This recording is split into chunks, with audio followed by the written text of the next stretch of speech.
찬송가 380장입니다.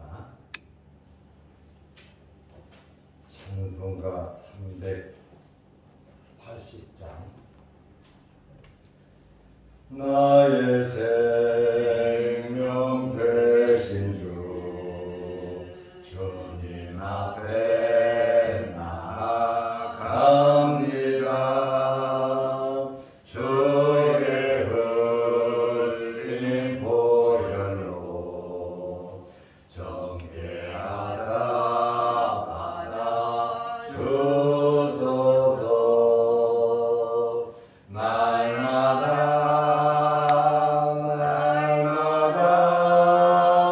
주를 찬송하게 되네. 주의 사랑 줄로서 나를 굳게 잡아내소서. 괴로운 세상 지낼 때 나를 인도하여 주소서. 주를 믿고 나가면 나의 길을 잃지 않겠네. 날마다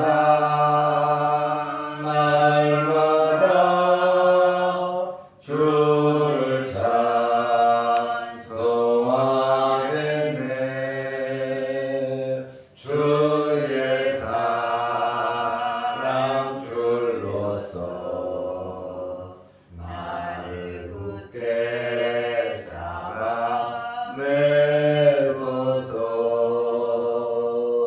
세상 살아갈 때에 주를 너무 사랑합니다.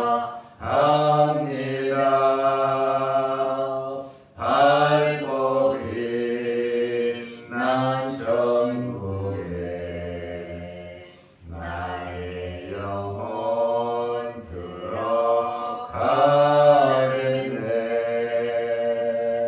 날마다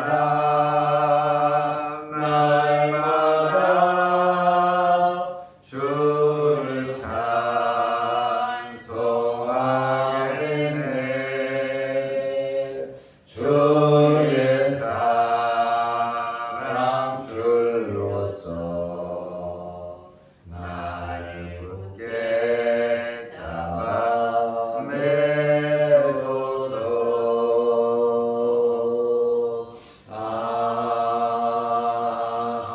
아멘. 사도신경으로 우리의 신앙을 고백하겠습니다. 전하사 천지를 만드신 하나님 아버지를 내가 믿사오며 그 외아들 우리 주 예수 그리스도를 믿사오니 이는 성령으로 잉태하사 동정녀 마리아에게 나시고 본디오 빌라도에게 고난을 받으사 십자가에 못 박혀 죽으시고 장사한 지 사흘 만에 죽은 자 가운데서 다시 살아나시며 하늘에 오르사 전능하신 하나님 우편에 앉아 계시다가 별로서 산자와 죽은 자를 심판하러 오시리라. 성령을 믿사오며 거룩한 공의와 성도가 서로 교통하는 것과 죄를 사하여 주시는 것과 몸이 다시 사는 것과 영원히 사는 것을 믿사옵나이다. 아멘. 하나님의 말씀 마가복음 10장 1절입니다. 마가복음 10장 1절. 예수께서 거기서 떠나 유대 지경과 요단강 건너편으로 가시니 무리가 다시 모여 들거늘 예수께서 다시 전례대로 가르치시더니. 아멘. 한 절만 보겠습니다.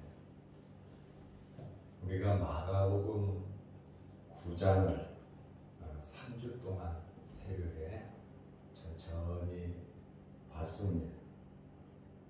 오늘부터 마가복음 10장을 우리가 보는데 날마다 길게는 보지 않습니다. 짧게 우리가 보면서 말씀을 묵상하고 말씀의 의미를 생각하면서 예수님의 마음을 알아가는 시간이 되시기를 바랍니다. 목사가 아무리 하나님의 말씀을 설명을 잘한다고 해도 설교를 잘한다고 해도 성경 말씀 이상은 할 수가 없습니다. 그러므로 이 말씀을 통해서 말씀을 읽고 말씀을 묵상하면서 은혜를 받으시고 또 설교를 통해서 이 말씀의 의미를 이해하는 데 도움이 되었으면 합니다. 아멘. 예수님께서 유대 지방에서 사역을 하시기 시작했습니다. 1절 말씀을 보니까 예수께서 거기서 어디서 떠났느냐? 가버나움에서 떠나신 겁니다.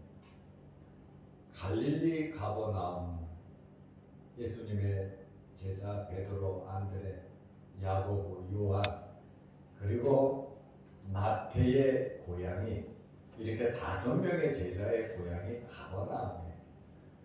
그리고 가버나움에는 베드로의 집이 있었고 베드로의 장모가 병들었을 때 예수님께서 치료해 준 사건이 베드로의 집에서 있었습니다.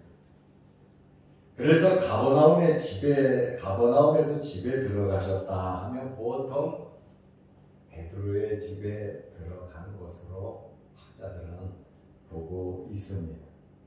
이제 예수님께서 가버나움을 떠나셨어요. 유대 지경과 요단강 건너편으로 가셨다 이렇게 말씀하고 있어요. 정확하지는 않지만 갈릴리 호수에서 남쪽으로 사해까지 이르는 요단강 동쪽 지역으로서 유대와의 경계 지역인 베레아로 간 것으로 보는 것이 맞습니다. 또 대부분의 성경을 연구하는 학자들이 예수님께서 베레아로 가셨다 이렇게 추석을 해놓고 있습니다. 예수님께서 베레아 지역으로 가버나움을 떠나 건너편으로 가시니 무리가 다시 모여들거나 사람들이 다시 모여들었다.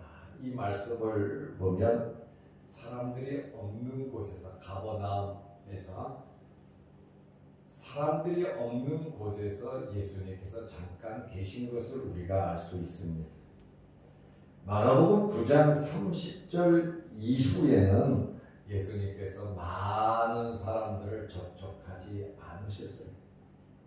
예수님께서 가시는 곳마다 인산인해를 이루었고 또 여러 가지 어렵고 힘든 사람들을 만나면 그들의 문제를 예수님께서 해결해 주셨는데 마가복음 9장 30절 이후에는 예수님께서 제자들 교육에 집중하신 것을 우리가 알 수 있습니다.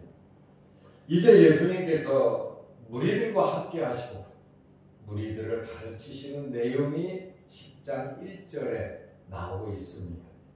그러나 제가 오늘 말씀드리고 싶은 것은 마가복음 9장 30절 이후에 제자들에게 중점적으로 제자들에게 무엇을 가르치셨는가라고 하는 그러한 말씀입니다.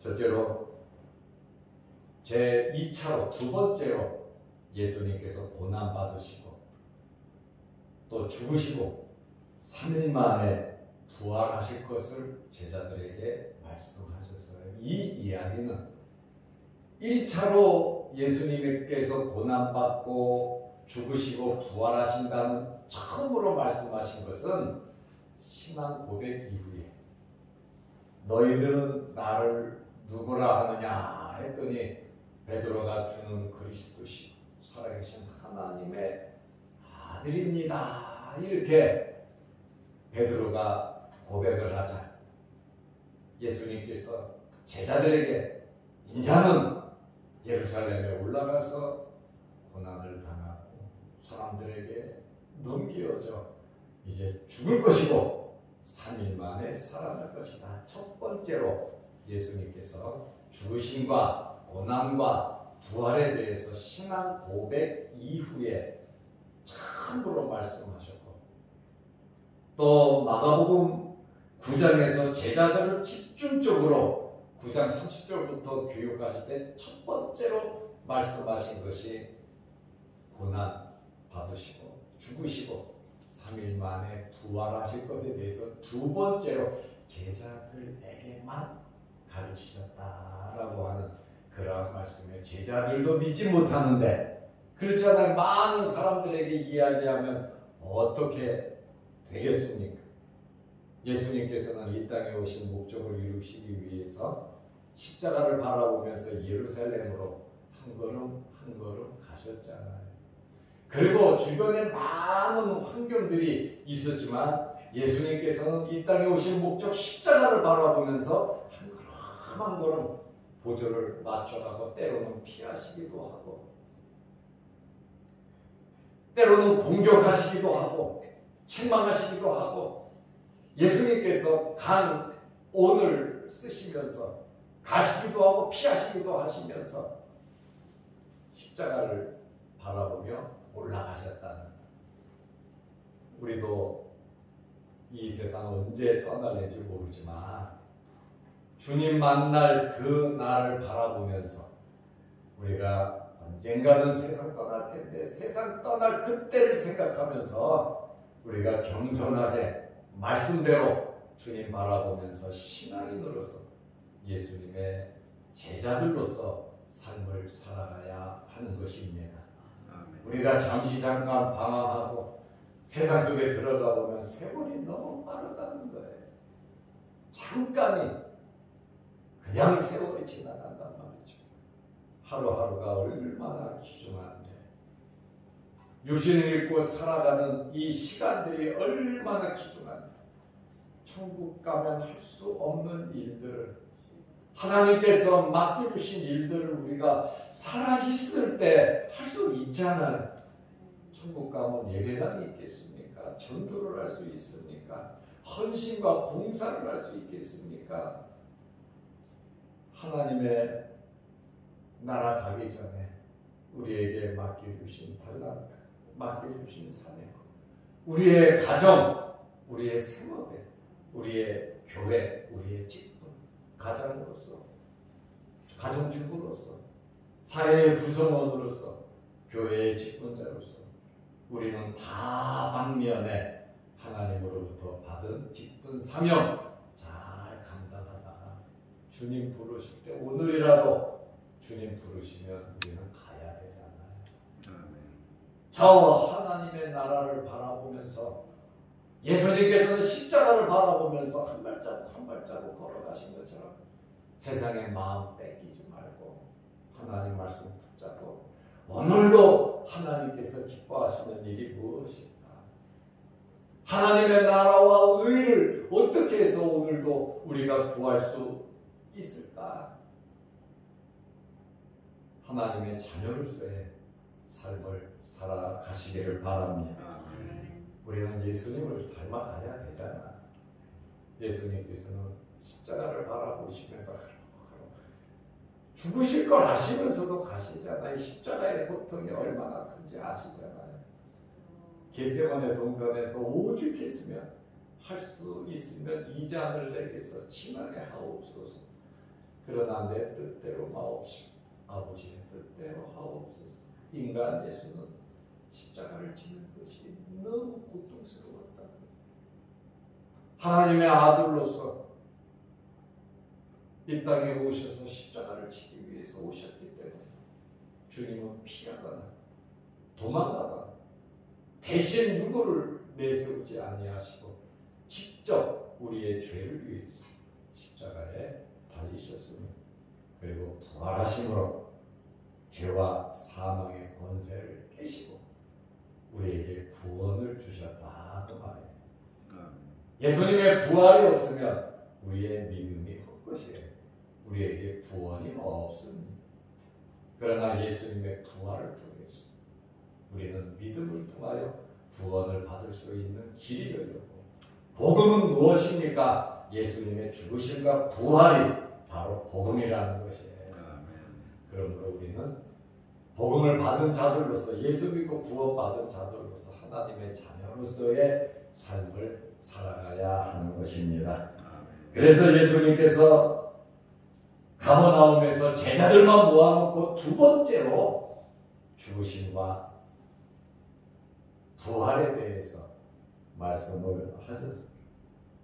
두 번째로는 제자들을 집중 교육시키셨는데, 큰 자가 누구냐? 제자들은 길거리에서도 누가 크냐, 네가 높으냐, 예수님이 왕이 되면 내가 높다, 네가 높다 시기하고 질투하고 다투고 싸웠단 말이에요.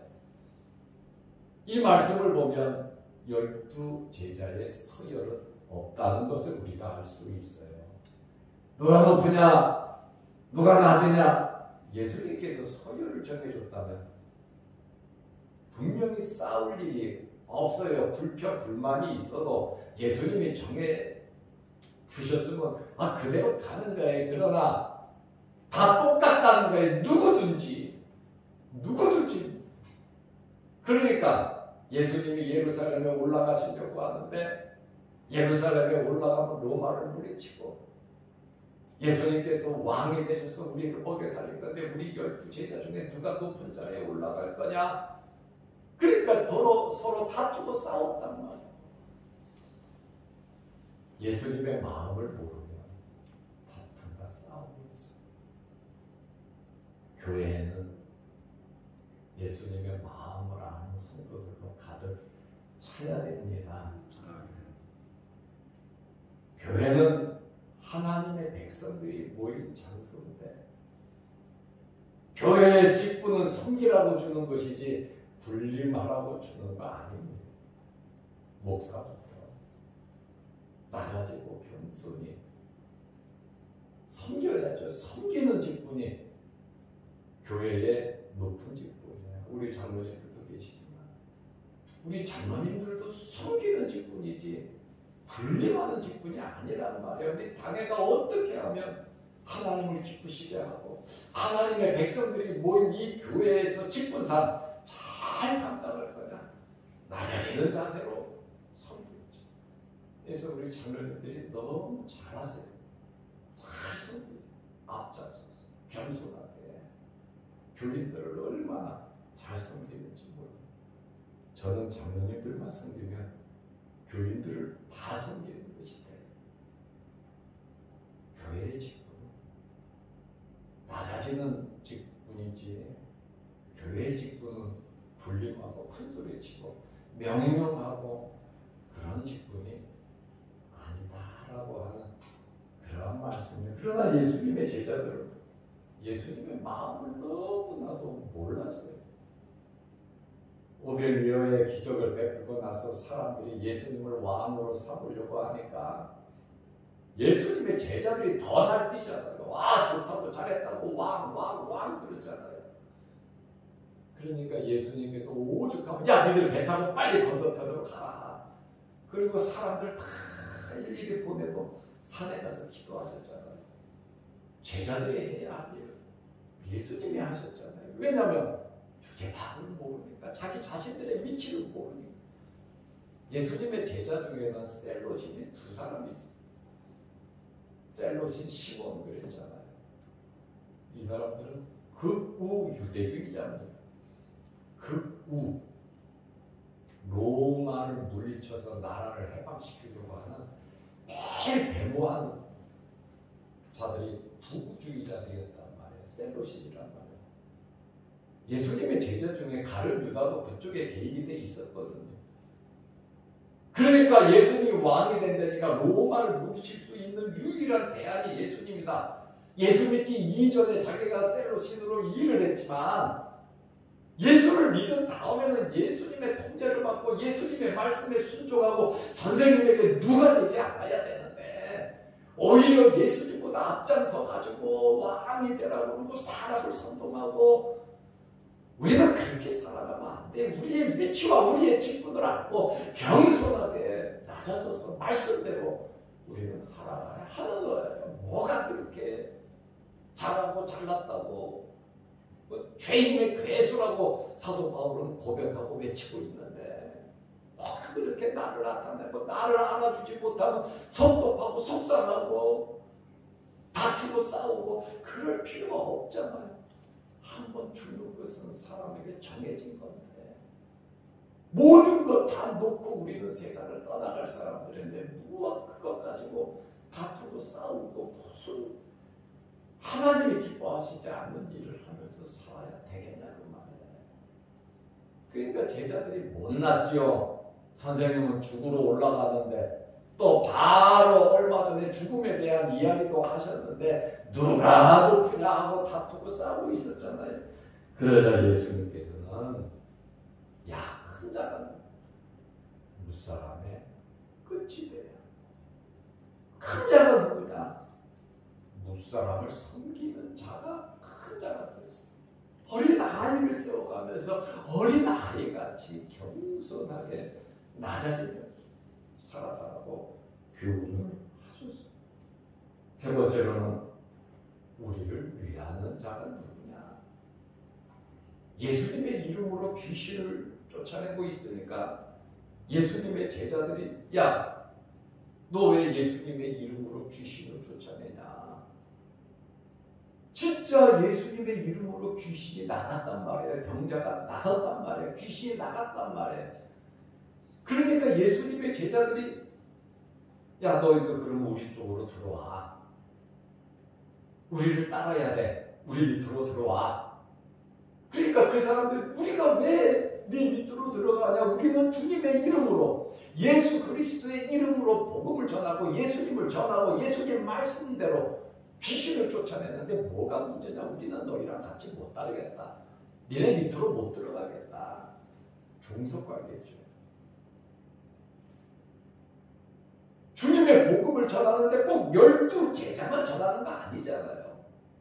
주님으로부터 은혜 받고 죽었다가 살아난 사람, 병자 중에 고침을 받은 사람, 예수 그리스도를 말씀을 듣고 은혜 받은 사람, 12 제자는 깨닫지 못했지만 그 사람들은 나가서 복음을 전하고 있었단 말이에요. 예수님의 이름으로. 그러니까 예수님의 제자들이 야, 예수의 이름으로 귀신 쫓아내지 마. 앞으로는 절대로 하지 마. 그것을 금지시켰잖아요. 그리고 주님 앞에 와서 좀 마음에 걸리니까 주님의 이름으로 귀신 쫓아내고 능력을 행하는 자들이 있었는데 우리가 봤는데 우리를 따르라고 하니까 우리 안으로 들어오라 그러니까 그들이 안 들어왔습니다. 그래서 주님의 이름으로 귀신 쫓아내지 말라 그랬어요. 주님 이거 어떻게 해야 되나? 자기들이 먼저 결정 다 내려놓고 자기들이 조치 다 취해놓고 예수님에게 질문하는 그것은 예의가 아닙니다. 주님 이런 일이 있는데 이거 어떻게 해야 됩니까? 하고 주님께 물어보고 주님의 지시를 받아야죠. 왜? 자기들이 뭔데 예수님의 이름으로 능력을 행하고 복음을 전하고 있는데 자기들이 왜 그것을 막냐 이거예요. 교회의 직분자들이 참 범하기 쉬운 누가 그런 거예요. 목사는 목사 일 하면 되고 장로는 장로 일 하면 되고 권사는 권사 일 하면 되는, 사장은 사장 일하고 과장은 과장 일 하면 되는 거예요. 각자 자기에게 주어진 일을 하고 위의 질서가 분명해야지 그것을 무시하고 자기 마음대로 목사할 것은 장로들이 결정해버리고 장로들이 결정해버리고 권사들이 결정 다 해버리고 그거는 질서가 깨지는 거예요. 제자들과 똑같단 말이에요. 저는 노예에서나 어디서나 행사를 많이 하잖아요. 70명, 80명씩 장소 얻어서 잠 자고 여기저기 때로는 관광도 하고 때로는 수련회도 하고 누구도 지배인들이나 식당 주인이나 말 못하게 합니다. 어렵고 힘들고 불만이 있으면 우리 집행부에 이야기를 해요. 그러면 집행부에서 1대1로 만나서 원인을 해결해야지. 너도 한마디 나도 한마디 어떻고 저떻고 저기서 말 한마디 불평 불만으로 가득 차버리거든요. 그것은 절대 질서가 없는 행동입니다. 질서의 하나님이신데 우리는 말씀대로 살아가는 사람들인데 절대적으로 예의가 있어야 되고 질서가 있어야 되는 겁니다. 마음대로 내가 나서지 않을 때 나서가고 일을 저질러 버리면 뒷수습하기가 굉장히 힘들어요. 공사하는 사람들이 교회 공사 안 하려고 그래요. 절대만. 돈도 잘 안 주지만 깎기도 잘 깎지만 공사를 시켜놓고 설계대로 하면 목사는 왼쪽으로 하라고 그러고 장로가 오면 오른쪽으로 하라고 권사님들이 와서 기도해보니까 이쪽으로 하라고 그러고 되게 힘들어해요. 뭐 우리 교회에 그런 일은 없지만 그래서 우리 교회도 봉사하는 사람인데 교회 일은 안 해요. 저도 하지 말라 그래요. 상처받으니까. 교회가 왜 이렇게 됐습니까? 믿는 사람들이 왜 이렇게 됐습니까? 먼저 잘해줘야 되고 질서 있게 예의를 갖춰야 되는데 내 마음에 안 든다고도 안 돼. 하나님의 뜻 상관없어요. 말씀 상관없어요. 내 기분, 내 감정, 내 자존심, 내 체면을 세우려고 하는 그러한 일들이 많다는 거예요. 그래서 예수님께서 금하지 말라. 그거 왜 금하? 예수님의 이름으로 능력을 행하고 당장 나를 배반할 자가 없다. 이런 사람들은 우리를 위하는 자에게 그것도 구별하지 못하냐 하고 예수님께서 말씀하셨잖아요. 그거 제자들에게만 하는 거예요. 만약에 제자들 놓고 막 뭐라 그러고 책망하면 다른 사람들이 볼 때 예수님의 제자들을 존경하겠습니까? 그러다 보니까 혼낼 때는 제자들 모아놓고 가르칠래요. 비유에 대해서도 가르칠래요. 예수님께서 따로 가르치잖아요. 그리고 네 번째로는 생명의 귀중함을 말씀하셨어요. 손이 범죄하면 잘라, 발이 범죄하면 잘라, 눈이 범죄케 하면 뽑아버리라고 말씀하셨어요. 장애인이 다리 하나 없이 눈 없이 영생에 들어가는 것이 지옥에 던지어지는 것보다 낫다. 지옥은 뜨거운 불이 훨훨 타는 곳이고 거기는 구더기도 죽지 못하는 이사야서 66장 마지막 절 말을 인용했어요. 거기는 구더기도 죽지 않는 게헨나 지옥이라는 거예요. 이 말씀의 의미는 생명의 중요성, 한 영혼의 중요성. 소자 중에 한 사람이라도 실족해 한다면 차라리 연자맷돌, 짐승이 도는 그 연자맷돌을 목에 달고 떨어져 죽는 것이 낫다. 사람의 어리고 또 연약한 사람이라 할지라도 상처를 주고 실족시키는 자가 있다면 차라리 죽는 것이 낫다. 그 정도로 예수님께서 실족하지 말라고, 실족하는 일이 없을 수는 없지만 실족게 하는 그 사람에게는 화가 있다 그랬거든요. 그래서 목사 생활하는 게 사실은 두려운 거예요. 야고보도 야, 선생 닮아가지 마라. 말에 실수가 없는 사람이고 온전한 사람. 그것을 알면서도 목사가 돼서 주의 말씀을 전하는 사람. 참 존중하고 존경해야 돼요. 말이 많으면 실수도 많은 거거든요. 그만큼 생명의 중요성을 주님께서 말씀하셨는데 뭐 손 자르고 발 자르고 눈알 뽑으라고 하시는 이야기가 아니에요. 한 생명이 그만큼 중요하다는 거예요. 그래서 여러분들이 한 생명 한 생명의 귀중함을 알면서 신앙생활을 하고 남편에게 상처 주고 아내에게 상처 주고 자식에게 상처 주고 만나는 친구들에게 상처 주고 우리는 예수 그리스도의 흔적을 가진 사람들이기 때문에 어디에서든지 하나님의 영광을 드러내야지. 우리가 잘못하면 하나님의 영광이 땅에 떨어져 버린다는 거예요. 한 생명의 기준아, 너 때문에 나 예수 안 믿는다. 너 같은 것 때문에 나 교회 다니기가 싫어. 그러나 주님은 나를 위해서 십자가에 달리셨는데, 나를 천국에 데려가기 위해서 하나님의 자녀 피 흘려서 주님은 우리를 구원해 주셨는데, 우리가 그 주님의 그 피값을 헛되게 해서야 되겠냐, 그 말입니다.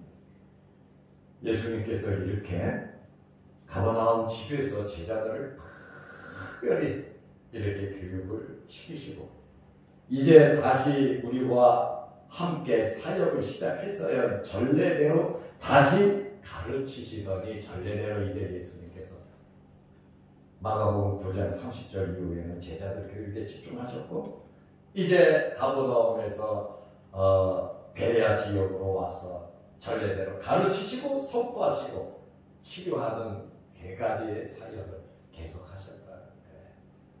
이제 태풍도 오고 여러 가지 어려운 환경 가운데 있지만, 어려운 환경 가운데서도 예수님의 사역을 계속 이어가는 저와 여러분들이 되시기를 바랍니다.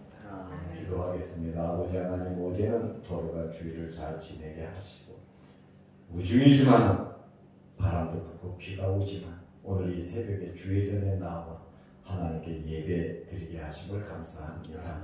우리가 마가복음 10장을 오늘부터 또 보기 시작하는데, 한 절 한 절 말씀을 통하여 은혜 받게 하시고, 우리 자신들이 주님을 닮아가게 하시고, 예수님께서 예루살렘을 향하여 한 걸음 환경을 아시면서 조절하시면서 가셨던 것처럼, 죽으실 줄 알면서도 예루살렘에 올라가셨던 것처럼, 우리가 저 천국 바라보면서 예수 그리스도의 재림을 기다리면서, 우리가 이 세상 떠날 날을 생각하면서 주님의 가신 그 발자국을 따라가는 저희들 되게 하옵소서. 아멘. 오늘 새벽에 기도합니다. 우리의 기도를 들어 주옵시고, 영상 유튜브를 보면서 함께 은혜를 나누는 성도들에게도 크신 은혜 베풀어 주시고, 또한 태풍으로 인하여 이 나라와 이 민족과 또 교회와 성도들의 가정에 어려움이 없도록 주여 지켜 주옵소서. 아멘. 예수님의 이름으로 기도드리옵나이다. 아멘. 하늘에 계신 우리 아버지여, 이름이 거룩히 여김을 받으시오며 나라가 임하옵시며 뜻이 하늘에서 이룬 것 같이 땅에서도 이루어지이다. 오늘날 우리에게 일용할 양식을 주옵시고, 우리가 우리에게 죄 지은 자를 사하여 준 것 같이 우리 죄를 사하여 주옵시고, 우리를 시험에 들게 하지 마옵시고 다만 악에서 구하옵소서. 대개 나라와 권세와 영광의 아버지께 영원히 싸우나이다. 아멘. 자유롭게 기도.